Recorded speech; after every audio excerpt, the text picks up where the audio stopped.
The following production is brought to you by the Talkin' Buds Leaf Show.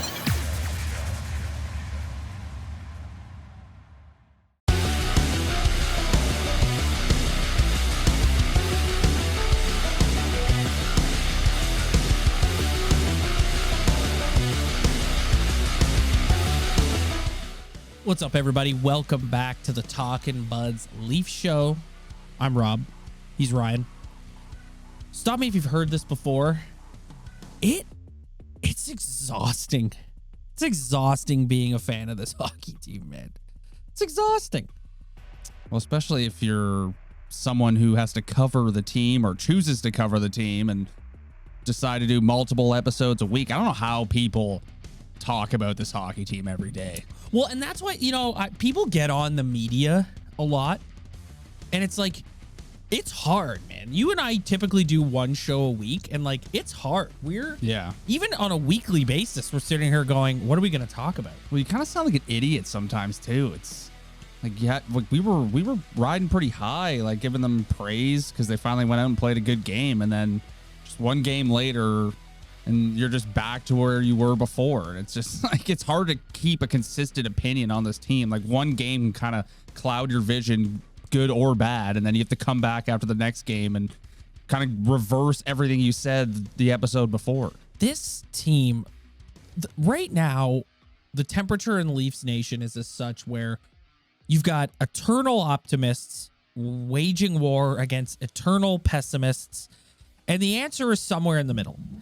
And if I'm going to take a look at this team right now and I'm going to diagnose the issues, it's one glaring, there's a few issues, but there's one glaring main issue. The top line isn't producing. And when the top line's not producing, it exposes their bottom six, and they don't have a very good bottom six. I think that's their number one problem right there, is they just have no depth, man. Their depth is just gone. Like, remember when Tavares first signed here and they had Matthews, Kadri, Tavares? Like, how do they not win anything with that? And now we have Kerfoot. Like, no offense Pierre to Alex. Engvall. Yeah, no offense to Alex Kerfoot. He's a fine hockey player, but just the depth on this team is gone. It's gone. And it's if the first line was producing, and I'm not gonna Auston Matthews is just snake bit. I'm not gonna sit here and say Auston Matthews is playing poorly. He's not. He's snake bit. Michael Bunting, on the other hand, I think is coming back down to earth. He was a pest in the Winnipeg game, but I thought against Vegas he was kind of nowhere to be found. Marner's back to trying to do a million things at once every time he's on the ice. And it's just, it's exposing, you're right, the lack of depth. And I think there's a lot of people searching for answers. And one of the answers that I'm seeing is the message. There's a clip from the game last night of Sheldon Keefe losing his mind on the bench. And he's like, skate, we got to effing skate. And a lot of people are like, there's a coach who knows that his message is wearing thin. Yeah. Where are you on that? I'm kind of throwing my hands up in the air when it comes to coaches in this league and coaches you can hire. It's who you going to hire that's going to come in here and get their message across? Barry Trotz. Yeah. I don't know. You're right. You're not wrong there. That's actually the best answer you could think of, but that's not going to happen though. For the record, I'm not a fan of firing Sheldon Keefe because I think it lets these players off the hook. Yeah, I think it's just more than the coach at this point. It's everything. It's the team. It's the lack of depth. It's when top guys aren't producing, then exactly what you said. It just shows that there's no one there to save them. There's no scoring depth. There's no help at all. Who's good? Who's a third liner who's gonna have a good year? Well, and the second line's been pretty good, but the second line's been unbelievable. Yes, but beyond that, you're right. I don't know. It's just, I don't want to get it. I'm not going to read too much into this last game. I just think they went to Vegas. Vegas looks like they're a pretty decent hockey team this year. They got outworked. They got outplayed. I think games like that are going to happen. It's just when they lose, what are we going to look at? We got to look at something. And it's the lack of scoring depth for me.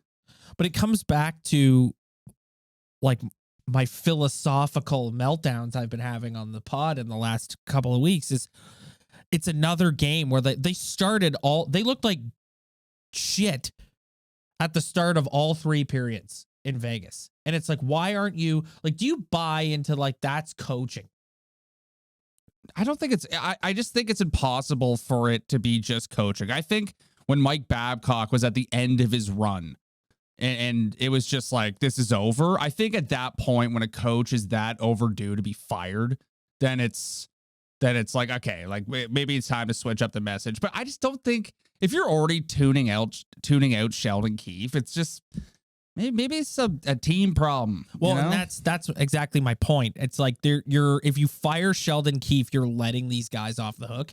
And for the record, I don't think Kyle Dubas is going to fire Sheldon Keefe.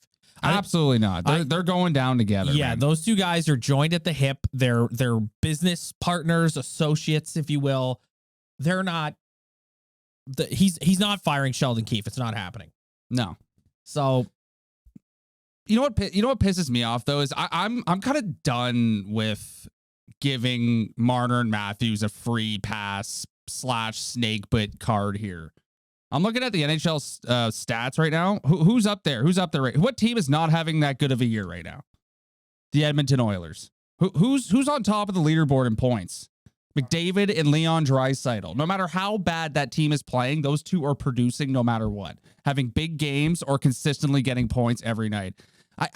These two guys are supposed to be the top players in the league, and I know Auston might be hurt, but like, if you want to get paid and get treated like top players in this league, you can't be snake bitten to start the season. You have to be that damn good to produce every single night. I don't care. I don't want to give them an excuse. I'm not saying they're bad hockey players, and I get it. Guys go through spells, but it's just, I don't know, man. Like, you go through some of these names at the top of the leaderboard, and it's just like these guys always produce. They always have points. They're always getting points no matter what. When does Connor McDavid ever go through a stretch where he doesn't get points or he doesn't score? Or like, it's just, rarely. It's just like, I don't want to hear any excuses. I don't think these guys should get any excuses in a way. It's just like, if you want to be top players and sign big boy money contracts and lead this team to the promised land, you can't be snake bitten. You got to be better, man. No, I think, yeah. You got to play better. You got to score. Yeah. If you're that damn good, you could score in this league. I don't know. I just don't think. I'm kind of getting sick of like, oh, Auston Matthews will figure it out. He will figure it out, but I'm getting like, I'm looking at my watch being like, I'm ready. I'm ready right now. 7 games in. Yeah. Yeah. But like he has one goal that I don't even think he touched. Yeah. I still watch that replay. I don't think he even touched that puck. Like, William Nylander has been by far their best player, their most dangerous player by far in all facets, shooting the puck, attacking the puck, rushing it into the ozone. It's not even close. To me, when I look at the star players, one thing we didn't touch on our last episode was Sheldon Keefe's elite player comments and then walking them back. And the speculation. Oh, that was embarrassing. And the speculation that it was the star players who sort of took him to task. I don't think that's what happened. I think it was a PR blunder all the way around from everyone involved. Stupid.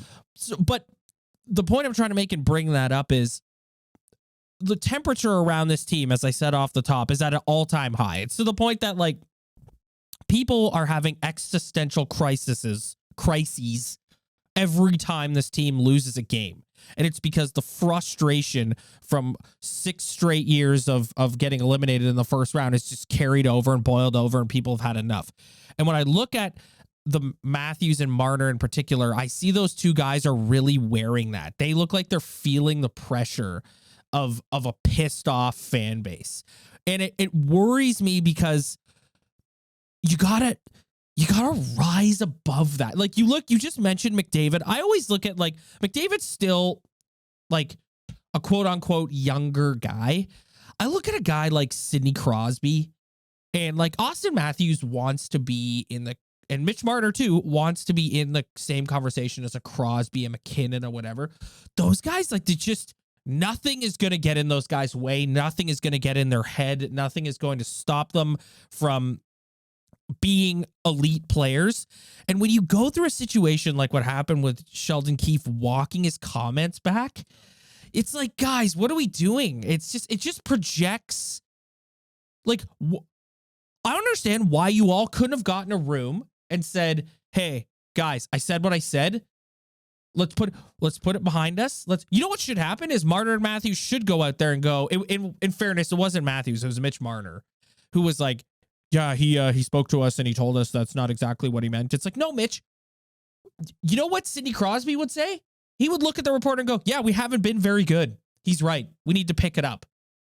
And it's like, do you think Daryl Sutter is walking back comments ever? It's like people get so offended when people point at the Leafs organization and players and management, whatever, and go soft. But it's like, that type of stuff is soft. It's soft. It's so soft. Yes. That was weird, man. It was that weird. was a weird situation. And it's just there's this like, mentality. What was that? I don't know, but there's this mentality that they sort of walk around with like us against the world and everyone's so mean to us. It's like, you haven't won a goddamn thing. Just play better. Yes. You have to score, man. Like, if you're a top player, you got to score. Like, against Vegas, Phil Kessel scores a goal, and then they get a gift. They call it back. He's offside. Goal is erased. Nothing. What do they do in the very next shift? They go out and they give up a goal and hang Ilya Samsonov out to dry. That is why people are angry. That is what people have had enough of. It's this inconsistent efforts from shift to shift to shift. If you go out there and you're snake bit and the pucks aren't going your way, the bounces aren't going your way, I think there's always going to be idiots, right? There's always going to be idiots who just want to be negative. But I think if you just have things not break your way, most people will look at the situation and go, you know what? They've been pretty snake bit to start this season. It hasn't gone their way. But when you start all 3 periods in Vegas, like, just not engaged and not ready to go, we've seen too much of that. We're tired of it. Enough. Yeah, no, honestly, man, I can't say it any better than that. It's frustrating. And I don't like, it's just, yeah, it's us against the world, but like, I know. For why? Why is it you against the world? Be a man. But I think, suck it up. But honestly though, Ryan, I think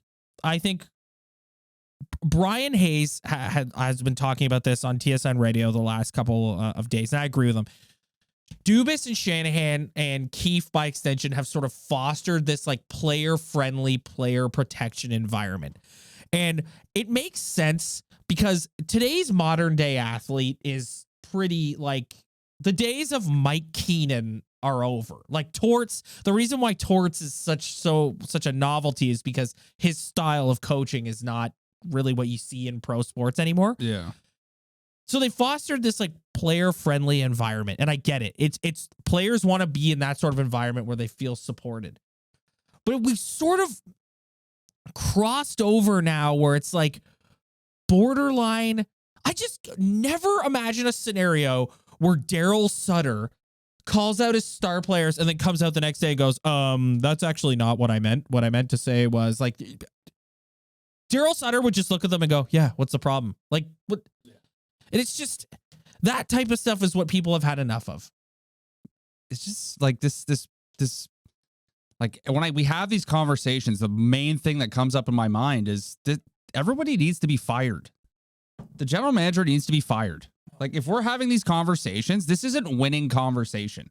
No, this is implosion 18-wheeler conversation. I don't think they're there yet, but I do think that it's like, come on, we're playing hockey here, boys. Like, you're good hockey players. You've shown it in the past. Like, I don't care if you have the weight of the world on your shoulders. Who cares, man? Like, at the end of the day, they hold the fan base in the palm of their hand. If these guys leave, we're done. Yeah. This team goes back to irrelevancy and it's a joke. Like, they need to wake up and realize that it's over. Yeah, they need to wake up and realize that this whole fan base might be like putting pressure on them, but at the end of the day, they have us in the palm of their hands, are they man. Really though, man? No, like, it's just, look what's happening in Vancouver. These guys aren't playing well, man. It's just as simple as that. Like look Suck what's it up, happening. play better. Look what's happening in Vancouver. People are burning jerseys and throwing jerseys on the ice. Look at, like, say what you want about him as a person and his personal choices on and off the field. Aaron Rodgers has won back-to-back MVPs in the National Football League. The Packers have lost 3 games in a row. People are ready to run him out of town. People are calling in on Green Bay radio stations saying, start Jordan Love. Like, you guys don't have it that hard. You really don't. But I think that I worry about this environment that Kyle Dubas has kind of fostered, and I'm a Dubas guy. I feel compelled to say this every time because there's going to be somebody we had a guy on our TikTok a couple days ago be like, oh, I guess everyone's a hockey expert now. What level of hockey did you guys play at? And it's like, so I always feel the need to preface by saying I've been, for the most part, a Kyle Dubas supporter. He's made some brutal trades and some questionable decisions, but I've been a Kyle Dubas supporter. But I look at this environment, and it's like they don't understand. They don't get that, like, you guys haven't gotten the job done. So you're not afforded the benefit of the doubt. When you no-show, most teams, this is another thing that drives me nuts when people, the super optimists, the eternal optimists, oh, every other team in the league has games and nights where they take off. And it's like, yes, but this team has done it for years. And then they get into the playoffs and they choke. So it's like, you've lost the benefit of the doubt. It's not available to you anymore. When you no-show a game and you look disinterested, people are going to be pissed off. And I also hate the people who try to tell me how good someone's playing when they're not producing any results. Oh, there's a few guys on. There's a like few guys. That's just at the end of the day, man. Like you don't win Hart trophies by showing that you've been in the middle of the ice. You haven't scored, but you've had a lot of opportunities. So here's the Hart trophy. Well, and this is like I don't get that argument. It's just it's results, man. Like I get that maybe the way you look at it, he's going into the good areas of the ice, but at the end of the day, it doesn't matter. Well, you don't go to the Hall of Fame because you're putting yourselves in good positions on the ice but not getting results. I just don't get that. That's where I'm you and I aren't anti numbers and anti stats. We never have been. I'm a bit anti numbers and anti stats. I'm anti numbers and anti stats when you start telling me that a loss is actually a win. That's when you lose me. Like I respect that that's the way you want to look at hockey, but I'm sorry, I completely disagree with it. I completely disagree. No one's ever won a thing by a metric showing that you've been in the middle of the ice a lot. Like what the hell does that mean? The most important stat is a W or an L. Yeah, like period. It's just period. I don't care. And you can't I know that this team has a lot of highly rated Pokemon, but if they don't win games, it doesn't matter. And there's something wrong here. And when we have several games now this season where they just don't look interested in playing. Like the start of the third period last night, it didn't look like there was a Leaf out on the ice. I'm kind of getting sick and tired of like tiptoeing around opinions on this podcast. Like I just don't like people who throw analytics in your face. I'm tired of being like, yeah, I get it. No, shut up. And that guy on TikTok, that pissed me off. What would you go to the O? Like, at a boy, did you blow your hip out so you didn't make it to the show? Like, shut up, you loser. I just think like it's just annoying. It's just again, if you want to look like William Nylander, the numbers show that William Nylander is one of the best guys entering the zone in the league. That's a great number because he is, and he's been their most effective forward. You know what makes it better? When he actually scores. Yeah. Like I said, where you lose me is the Leafs have a record of 4-3, but you use numbers and bend them in such a way where you're like, well, if you look at it this way, they're actually 7-0, and it's like, no, they're not. They're 4-3. Which is kind of how this team's been built. Yes, and it's failed. That's what pisses me off too. Is the way this team's been built, and the way the general manager looks at the team and the way he thinks about hockey has led right into the way these people think about hockey. And like it's a loser's mentality. And that's why they're so hell bent on not having him get fired, because Kyle Dubas is the champion of the numbers crowd and they don't want him. And I don't think Sheldon Keefe is. I think Sheldon Keefe wanted Wayne Simmons in the lineup and listen, Wayne Simmons, he was good. I'm of the opinion that isn't it really about Wayne Simmons? You know, it's just no, but it like they make it about that. They make it about tough guys versus non-tough guys, and I do think Wayne Simmons was good in Winnipeg. He was not great in Vegas, and I really don't think Kyle Clifford can play in the National Hockey League. Here's why old school Leaf fans like Wayne Simmons. It's simple. It has nothing to do with anything other than when somebody throws a dirty hit in a game, it makes older Leaf fans feel better that there's a guy on their team who can actually do something about it. That's all it is. It's as simple as that. It's an old school mentality that if someone gets run and this game gets chippy, we're going to have somebody who can do something about it. Will he do something about it? I don't know. But it just makes people feel better that there's somebody other team that could do something about it. That's it. That's all it is. That's literally all it is. This is Pierre Engvall going into the corner last night. Watch the puck go into the corner and watch Pierre Engvall go after him. Yeah, it's just like that's the type of stuff, and that's like Simmons would have finished his check there. And to his credit, Matthews has been a guy who's been finishing his checks a lot this year. It's just not about like I know the toughness debate's a different argument. It's a different conversation to me. It's just like I know these guys are doing good things according to the way you look at hockey, but I'm sorry, like they're not producing. It's what it's about. Show me the money, baby. Like produce. I don't care about all oh my God. Like, what was the tweet you sent me that one time? What was it again? It was like technically Auston Matthews has been the best player in the NHL this year. It's like, well, shut up, man. Like, what are you talking about? But if he, I'm not willing to go all the way in on Matthews. I think he has played well, and I think he is snake bit. And I think had some of these gone in for them, I think the Leafs record is a 5-2 potential 6-1. I get both sides of it. That's the thing that sucks. It's like I've played sports.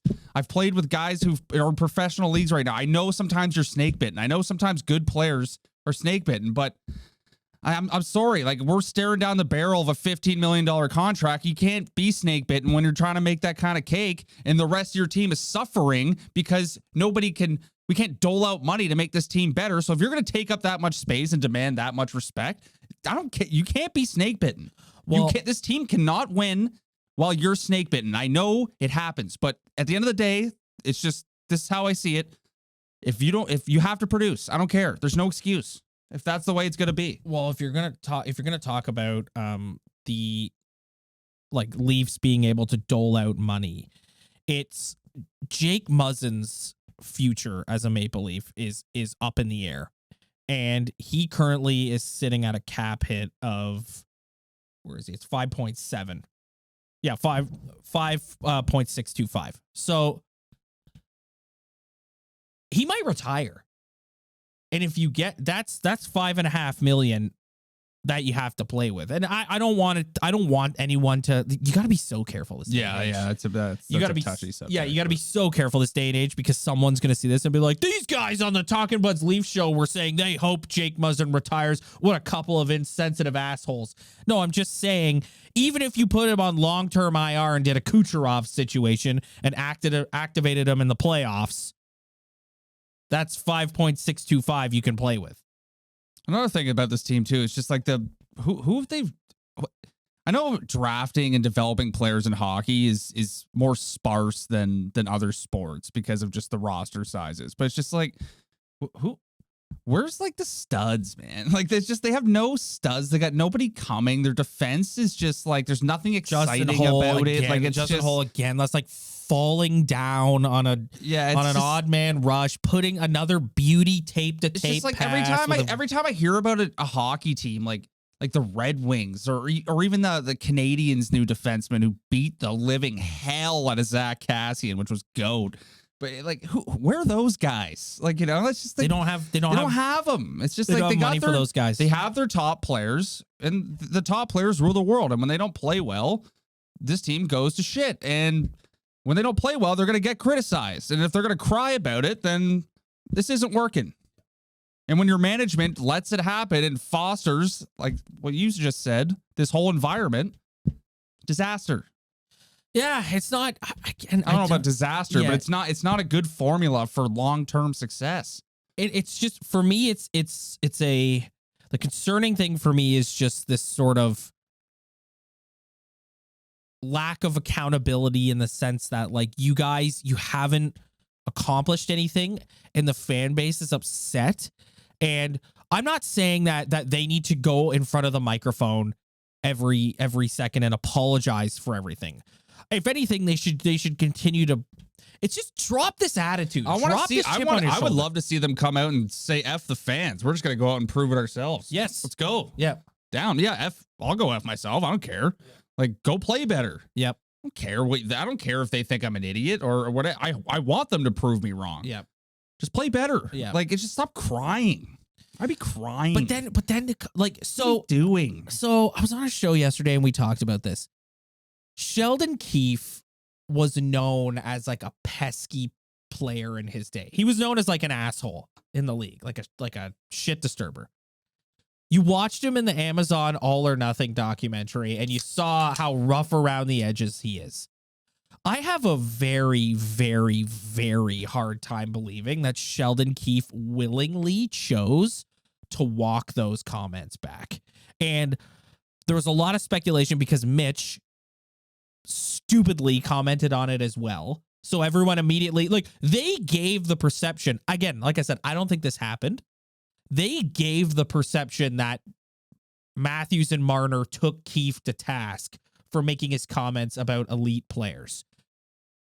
And I just don't think Sheldon Keefe would come out after saying that and walk it back. I think he was spoken to by someone above him and was like, you need to take that back because you're going to start a shitstorm in the media, and that's not what we need right now. When what should have happened is Keefe, the player, the elite players, Dubas, whoever, and someone, for the love of God, from the PR team should have got in a room and said, Sheldon said this. We all go out and we all have an aligned message. Yep, he said it. We talked about it. We're focused on the next game and just let it go. But no, we have to open our mouths, and we tried to stop a media shitstorm, but then we created an even worse media shitstorm. Rob, Kyle Dubas needs to be fired. Oh, he said it right here. That this year's a waste of a year, in my opinion. It's a waste of a year. I don't know who you can hire who's going to be better. I don't know if it will be better. But this conversation we're having right now is a joke. It's a joke, and it's embarrassing. We're talking about some, like, I don't even know what to call the situation. It's embarrassing though. Your head coach, it just gets his balls ripped. Like, you might as well just go cut his balls off. Like, how is he gonna have any success doing that? Like, it's over, man. Like, it's just like, it's like, what? That's embarrassing, man. It's really embarrassing, and I feel bad for Sheldon Keefe because you're right. I don't think he loved doing that. No, and it's just like, like what organization are we running here? Like, yeah, they're a good team. Like, I'm not saying it's a joke or anything. They've been a good team. They've had success. They choke every year, but it's just, I don't know, man. Like, this is an embarrassing conversation to be having, and I would be embarrassed if I was a leader on this hockey team. Yeah, it's if I was John Tavares, I'd be embarrassed to be a part of this. You can't deal with your coach calling you out. Like, welcome to pro sports, buddy. Again, it's just he's right. You haven't played that well. Like, suck it up. But they've caught. And the general manager's like, oh, we don't want Mitch to get mad, so let's go sit. Like, But that's what, when you see people talking about garbage, when you see people saying things like the inmates are running the asylum, that's what they mean. It's like they're so beholden. I think that they're petrified of the possibility that Auston Matthews could leave in a couple of years, and they don't want to do anything that's going to rock the boat and make him upset. That's what I think. That's a horrible attitude to have. Yes. It's you're beholden, but he is, Ryan, you and I say all the time that if he leaves, this podcast is over. Yeah, no, it sucks, but it's just I'm to compromise the respect of just your head like it's not like it made him look it made him look like a complete idiot. It made Keefe look incredibly soft. Like, why would you do that? Why would you do that? What's the answer for that? because Mitch got upset. I feel like Auston Matthews could look at a coach and be like, all right, buddy, like whatever. I'll go and score my 60 and you can, and I'll make my big money and whatever. It's just like this whole, like Marner's kind of giving me the ick a little bit. But we don't have any proof that he actually said that. Like we don't have any proof that Mitch actually took them to task. Like I said, this is a PR blunder all the way around. The way Marner, but that's the way they're making it look. Yes, so exactly. It's like, what am I supposed to assume as a fan? Like, yeah, am I gonna accuse someone for something I don't know? Like, I guess I kind of am doing that, but it's just like that's what it looks like. Yes, that's what it sounds like. That's what it looks like. And yes. It doesn't look good. No, it doesn't look good at all. Optics are brutal. Yes, the optics of the situation are brutal. So, but Rob, what? Mitch has been in the middle of the ice a lot this year, though, so it's all good. Yeah, it's all good, baby. Yeah, he's basically gonna win the Hart. He's basically leading the league in points. Yeah. So we got the West Coast road trip continues. They got San Jose Thursday night, another 10:30 start. All those are killer.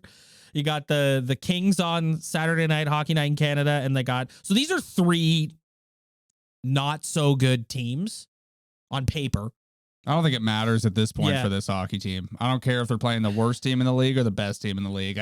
Their biggest enemies is the themselves. Sweater on the front of their chest. Yeah. So this is a good opportunity. I thought he was my beauty of the week last week. I thought again last night, Samsonov did everything he could.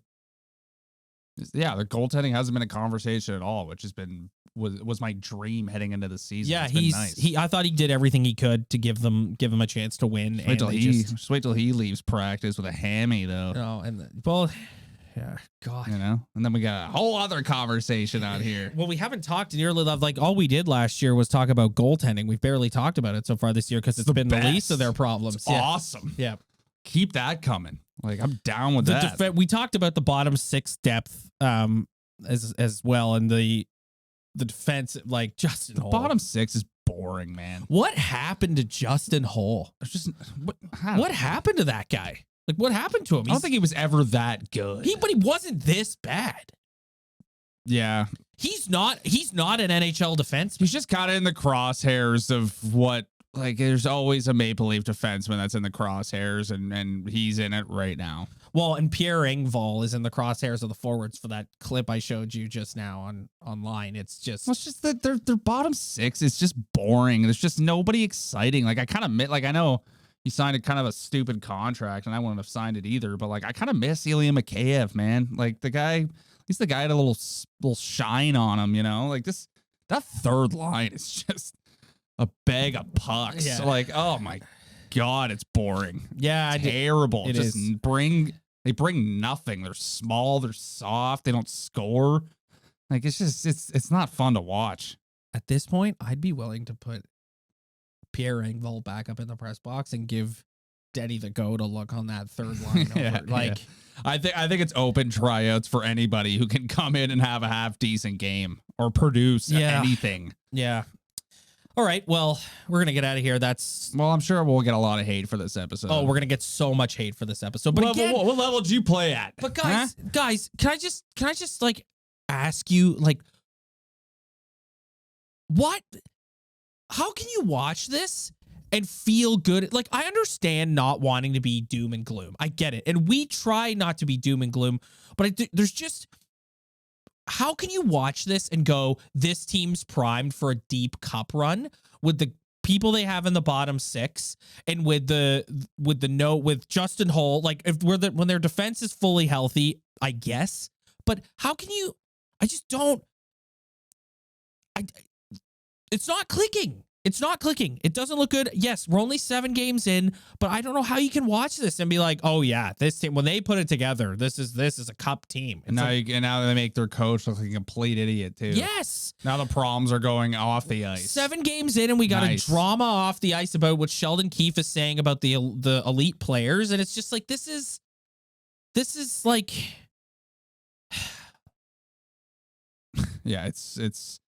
I don't know, man. I'm kind of tired of apologizing to a certain part of this fan base. It's like, you come to this podcast, you think I'm an idiot. I really don't care. It's just, that's the way I see it. And I think I'm I think I'm in the right area of being right. Asking for a team to show up for 3 whole periods and be a little harder to play against and learn from the lessons that you should have learned 6 years in a row is not too tall of an ask. I'm sorry.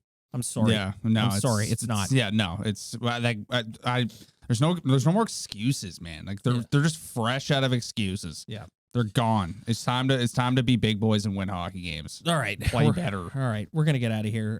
Thanks everybody so much for checking us out. If you like what you see, hit that like and subscribe button below. There's probably a bunch of them that's going to be like, I hate these 2 guys, but oh well. But I love those guys. If they do like what they see, what should they do, Ryan? Spread the word and tell your friends. We really appreciate it. Also, if you're listening to the audio version, leave a little 5-star review, little thumbs up, little comment. Every little bit helps. Thanks, guys. We'll see you next time.